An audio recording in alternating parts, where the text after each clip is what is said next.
Hello everyone, welcome back to the channel. Today we have more cards from the custom Dawnguard expansion made by Hazash, and today we just got a few miscellaneous cards to look over, which basically aren't necessarily too related to the Dawnguard expansion, but would just be Skyrim related pretty much. So first of all, to get this nice little set started off, we have the Black Sacrament, a 0-cost neutral action card which will summon a 0/1 target with guard for your opponent. It's a very simple card, but it does fit in very well with all of the kind of slay and removal cards in the game. And he's mentioned here that it's basically a variant of a Secrets of Solstheim card that he's already made in the past. And given the darker theme of the expansion, he's put it in here. And I can completely see why. It's a nice card. It works well, and yeah, that's all really is to say about it. Nothing too much to go into detail there. Next, we have the mighty, unstoppable beast known as the Shellbug, a 2-cost 0/5 guard. With Last Gasp, put a Shellbug helmet in hand.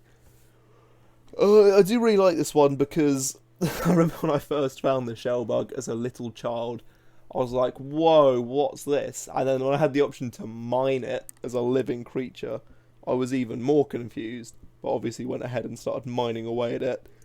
And I was like, whoa, I can make a helmet out of this thing? And then I saw the helmet and I was a bit underwhelmed. But still, it's a helmet. And, I can see quite clearly here why you'd want this, because obviously it gives you a very strong item card and works with certain cards like Ring of Imaginary Might. You're going to hear me say that multiple times through this set, by the way, because that card is a beast with some of the things here. Anyway, we shall move on to the fanciest of the cards, Elixir of the Phantom, a 4-cost action card with support card, not action, with 3 uses, and when activated, a friendly creature becomes a spirit. It ignores guards, and your opponent cannot target it with actions this turn. This is a wonderful card for any deck which, pilfer, aggro, pretty much anything that when your opponent's low on health. But I feel like it will fit best into like item decks because, as mentioned here, it's too slow for aggro, but it's probably best for mid-range. But yeah, I think item decks might really like a card like this because it means you can get a massive chunky unit, and if they've got a guard in the way, you can go, nope, don't care about your guard, I'm just going to hit your face today. Or it could be good for pilfer decks, for your bigger pilfers that they might put a guard in the way of, and you go, no, I'm hitting your face now. I've had enough of it. And as he's mentioned here, it's even got some kind of lore reasons that it's based off Filter of the Phantom, which is a potion used by Windelius to spook people of Iverstead, which was a weird little side quest in a Nordic dungeon in Skyrim, obviously just outside of Iverstead. Yeah, as they've mentioned, it's a good inclusion, and it has the kind of spectral support side of it, making it an undead card for the turn. But yeah, that's why it kind of sits well in this set, leaning into the undead side of things. Speaking of undead, we now have the Undead Awesomer, a 4-cost orc vampire with 1/1 and drain, lethal, and ward. And as mentioned here, the thing that makes this card interesting are the combinations of keywords.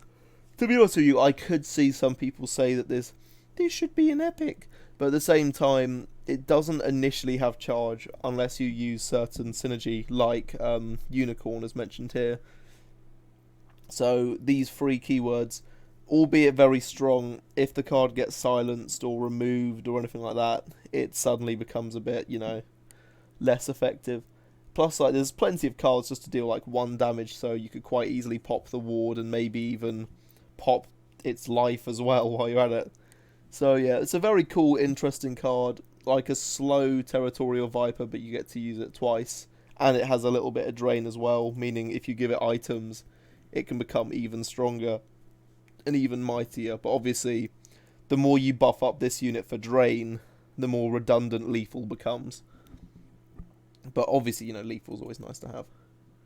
Anyway, moving on swiftly, we have the Shrine Prelate, a Falmer who is possibly, I don't know what the +1 is actually here. I'd assume it's something spectral or vampiric.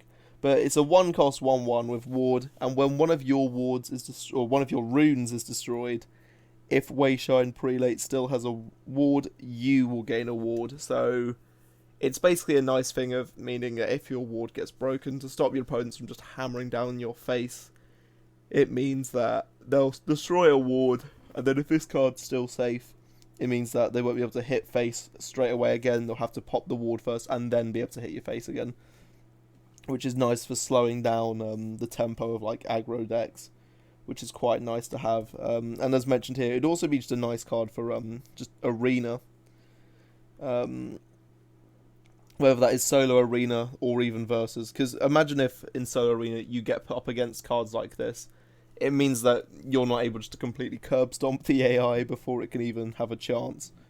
But yeah, a nice card, definitely something which I think is good to see in the game. Not really much else to say about it. Anyway, next we have Veil Troll, a 6-cost 4/5 with Regenerate and Drain. And when you or another friendly creature gains health, Veil Troll gains that much health, which is a very, very scary snowball, and basically is a massive removal beta here, because if you don't, well, get rid of it quickly, it's going to have so much health and will regenerate that much health, making it complete chaos, hence why it's a 6-cost with 4/5 as its stats, and because it's got 2 incredibly good keywords below it. As you know, they've also mentioned around here, you know, pairing Regenerate and Drain is actually a unique combo here. Like, it's not anywhere in the game without obviously using items and other abilities to get it, even though they do link into each other very well, which is kind of a weird thing to find it unique. But this card, one thing that would make it a very scary combo would be that if you kind of are buffing a lot of your creatures and this number becomes very big, giving this Ring of Imaginary Might might make this card very strong and very spooky for people to have to go up against. And yeah, we don't want to cause that much chaos, but maybe we do. Who knows? It's a cool card, definitely, for sure. And it'd be one that I think would need some play testing before seeing if this would get too insane. But yeah, like I said, silence and hard removal will always just get rid of it anyway, won't it?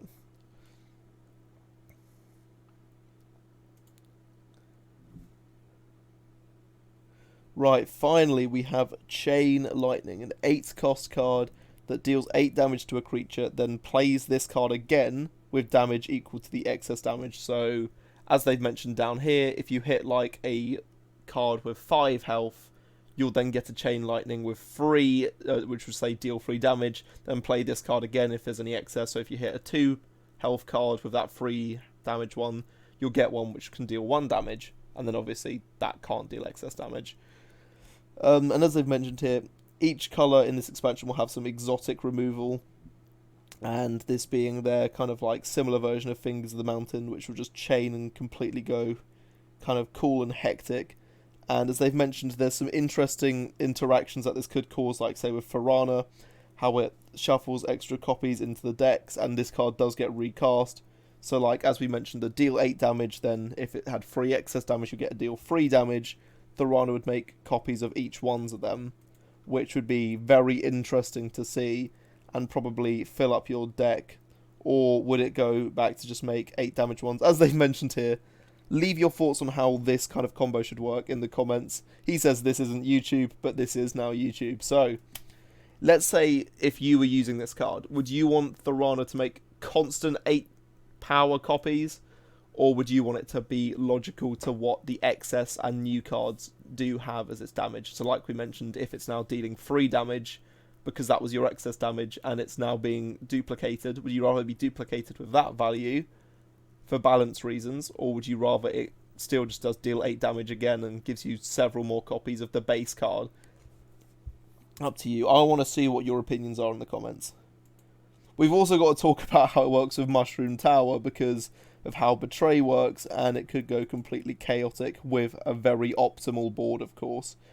And here below, I won't go through this because it's a lot of me saying the same thing if I read through this, but this is like an example of how the Chain Lightning could work with an optimal board with Mushroom Tower for Betrays, Thorana, etc., etc. The fact that you could keep on just getting it back again and again, and in total can destroy several creatures, but you'd have to be betraying a bunch of your own. And at that point, it does make you question, is it actually worth betraying all of your creatures, and is it worth, are there even going to be that many creatures for you to destroy and have excess damage on before this card just kind of runs out of uses? But